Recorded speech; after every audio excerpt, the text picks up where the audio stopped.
Good morning, good afternoon, good evening. Welcome to Satsang.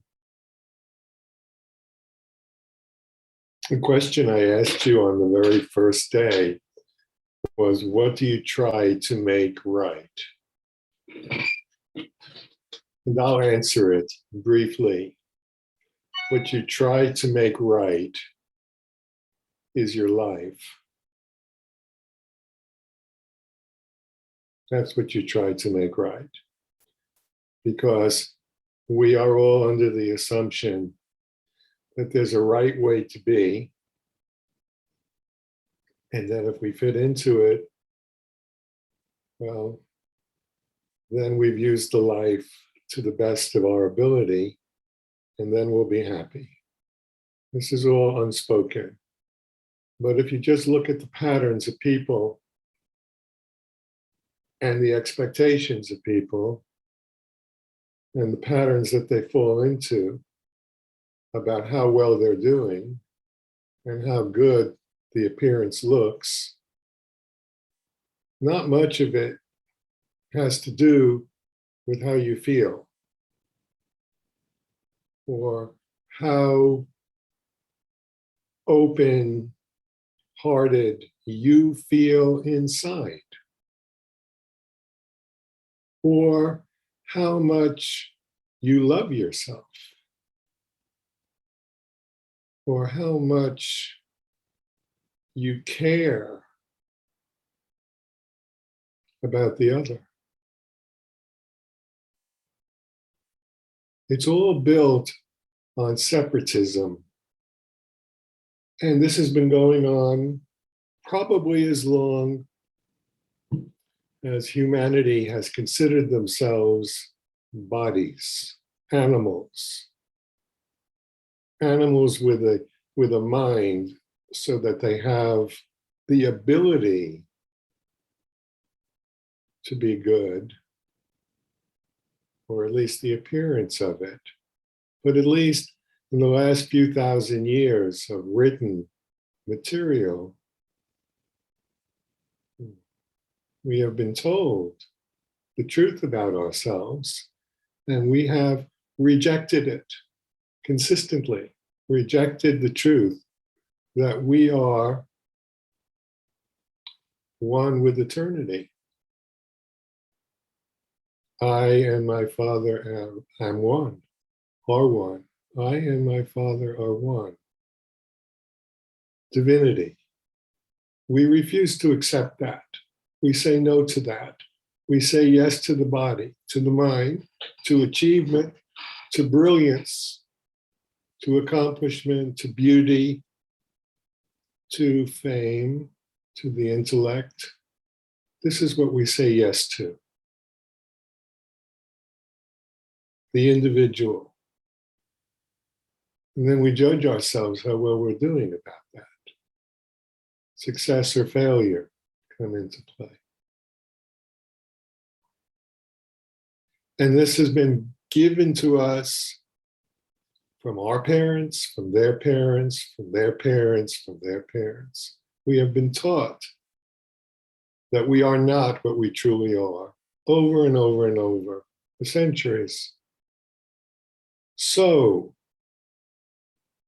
for the last couple of days, you've seen the intensity of the holding and the negativity and the pain and the strength of the belief systems that get built up in people because of the lie. The lie that they are somebody that must be a certain way, not just themselves. And this creates self-hatred. And parents who see themselves in their children and then reject them, ignore them, don't love them, hurt them, physically and emotionally, mostly emotionally, but the other too.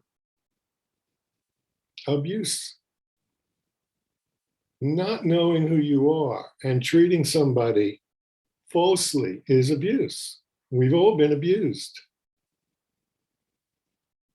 And abuse leads one to believe that it's true, that they deserve to be abused.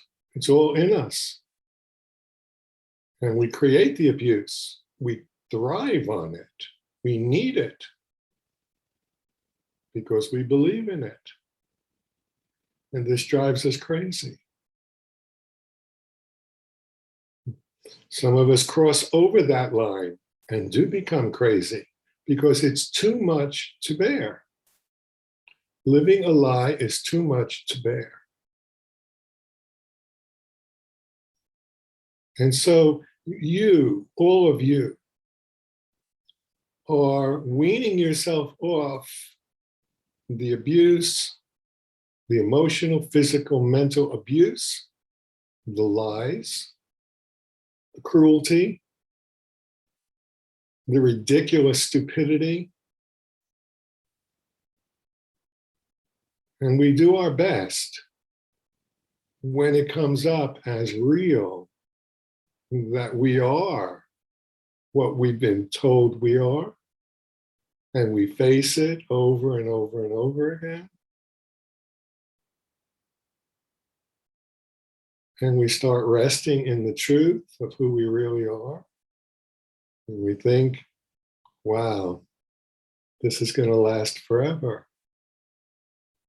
Until another wave of the lies come up.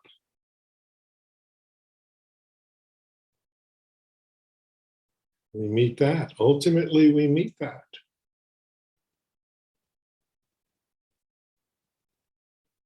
And then another wave, and then maybe months of depression. Maybe. Maybe those depression times get shorter. Or the anger, the rage. Maybe you catch yourself more and more. It's inevitable for this all to happen. And it will happen. It is all possible that you can see through all of it. The task is very, very big.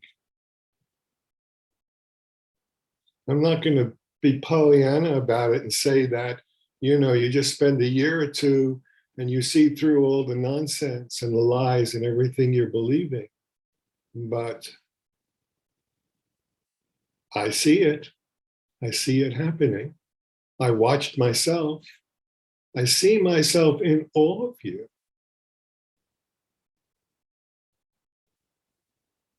I have experienced exactly what you're all talking about. There were times when I thought there was never going to be a light at the end of the tunnel, ever. Impossible. But I didn't stop.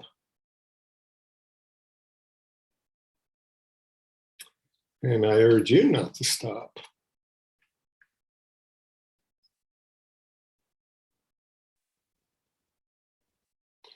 So when the masters say, you are not the body, they mean you are not the body.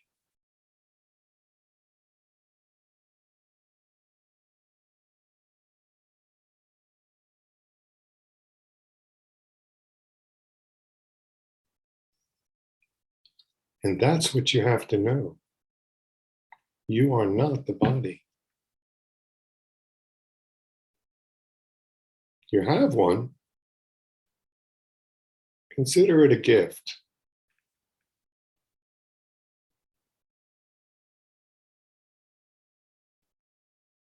I don't know what to call what you are, but it's not a body. You could say it's an expansive awareness of being. You could say it's open-heartedness. You could call it love. Doesn't care what you call it.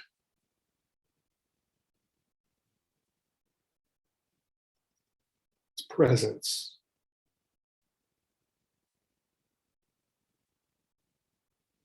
It's a force.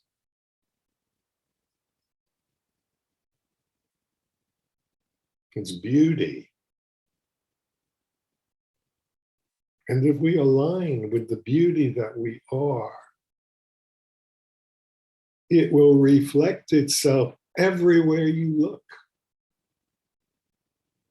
Instead of us scrounging around trying to create the appearance of everything being okay and pretty and happy, which is all manipulation, the more you align yourself with who you really are, everything shows up the way you like it. Maybe not what you wanted, but the way you liked it. And even better than that, you feel good.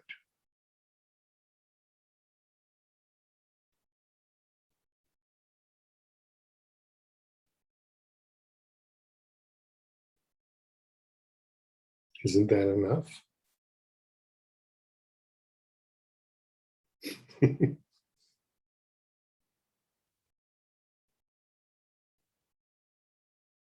And every time we don't align ourselves with who we really are, particularly if you've been on the path for a while, your instant karma of suffering is very fast.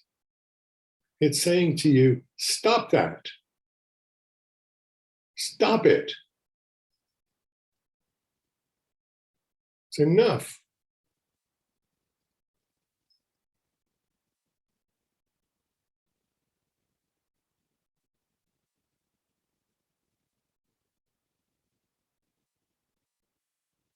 Be yourself.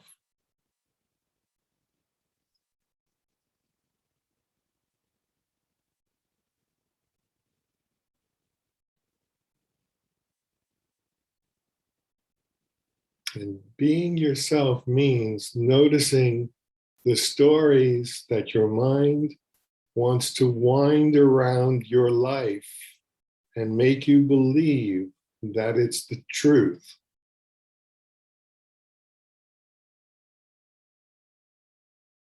You know how you feel when you see somebody have somebody wound around their little finger, like a puppet? How distasteful that is? Well, that's the stories in your mind manipulating you, believing that this is the way it is, this is the way it always will be, and stuff your unhappiness. That's what I say, stop it to. Stop living in a dream world. Be yourself. Watch it all. Watch it come. Watch the emotion. Watch the reaction. Watch the pain. Watch the glory. Watch the sadness. Watch the regret. And be still.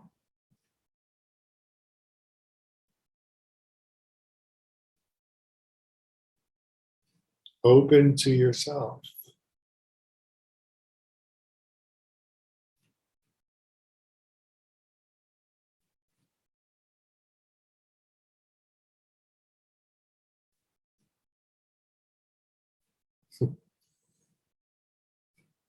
That's all I have to say.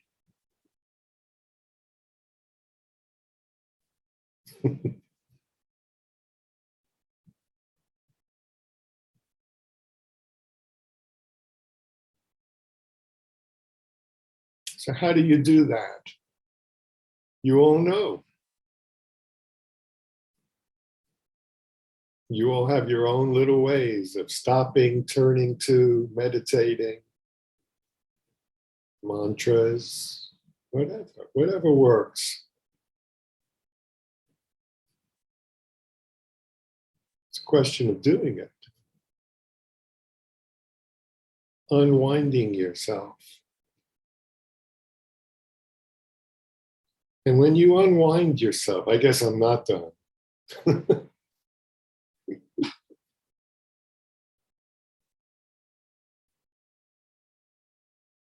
I was going to say, I will say,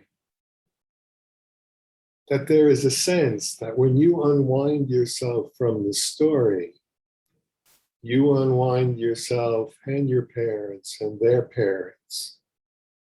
The strength of the conditioning loosens all the way back.